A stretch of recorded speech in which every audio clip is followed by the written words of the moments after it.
Yo, what is up, geometry students?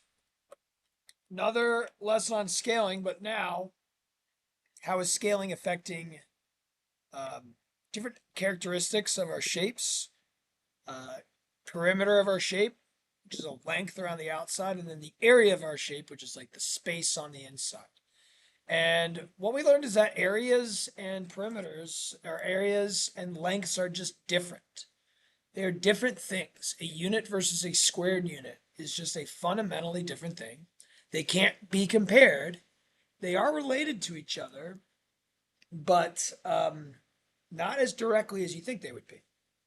So, once I get my cursor up, we can dive into this thing. Sorry about the delay.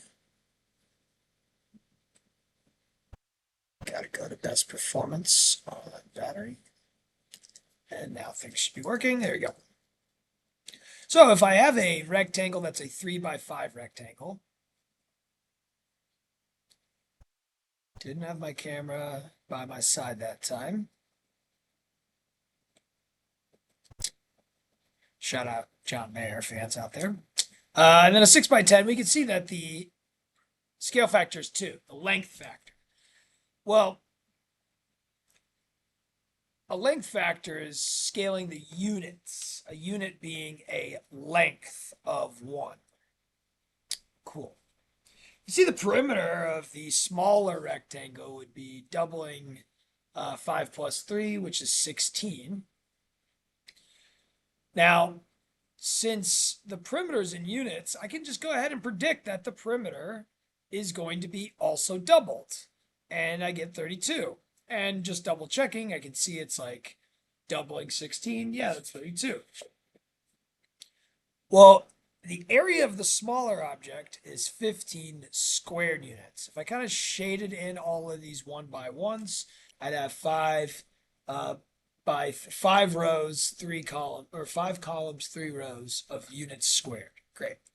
Now here's the key. If I predicted that the area of the larger object was just going to be 15 times 2, and that's 30, I would be wrong. This would be wrong. What we have to understand is that your unit factor, your scale factor, has to be squared to get an area factor.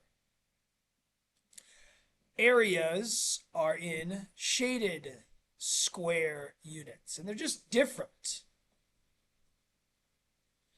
So it wouldn't be 15 times 2 is 30 units squared. It'd be 15 times 4.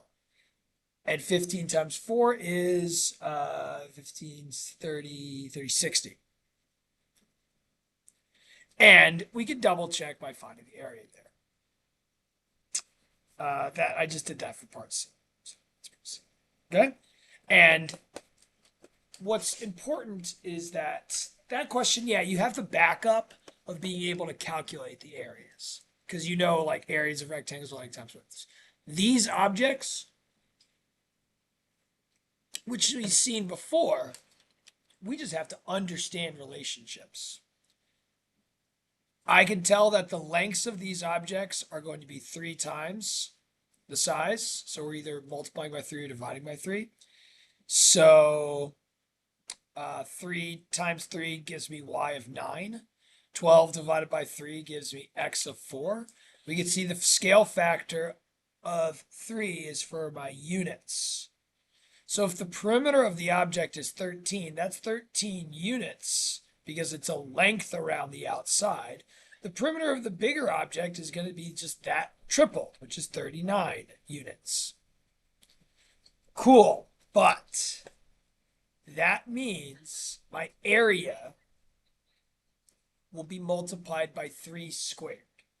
Units squared, we start with 3. 3 squared is 9. Cool? So if the area of the bigger object is 36 units squared, I need to divide by 9. And I get that the area of the smaller object is 4 units squared, not 12.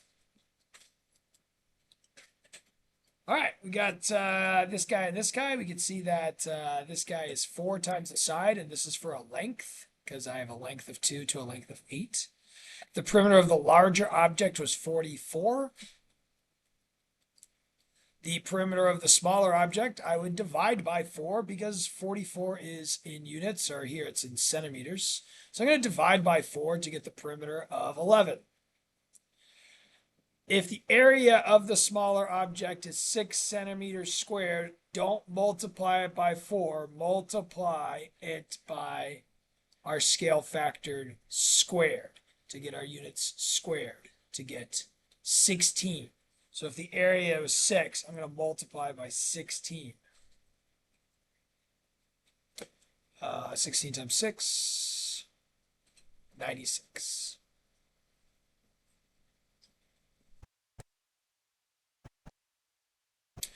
What is the perimeter of the hexagon? 2, 4, 6, 8, 10, 12. Regular hexagon just means all the sides are the same.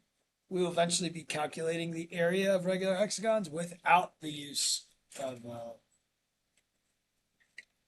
scaling things and just by understanding triangles and other things. Cool. If a hexagon had a side length of 3, so all of these are 3, I can see that it's going to be 1.5 times bigger, which means the perimeter would be times 1.5, and 12 times 1.5 is 18. Cool. The area, which is 6 root 3, the area would be multiplied by 1.5 squared. 1.5 squared is 2.25, so whatever 6 root 3 times 2.25 is. I could probably write it in terms of root 3s.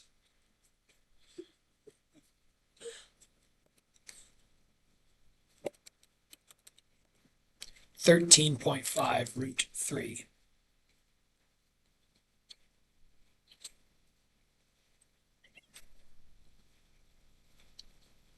If the hexagon had a side length of 1, well, if we went to a side length of 1, that means I would be like halving, or a scale factor of 0.5. I went from 2 to 1. 1 divided by 2 is 0.5. Or you could say 1 to 2 is times 2 or divided by 2. I divide by 2. So I'd take my perimeter and divide it by 2. But I would take my area and divide it by 4. Davis. Everybody else, what's up? All right, that's it. Very easy, quick homework if you get it. I'll see you out there. Peace.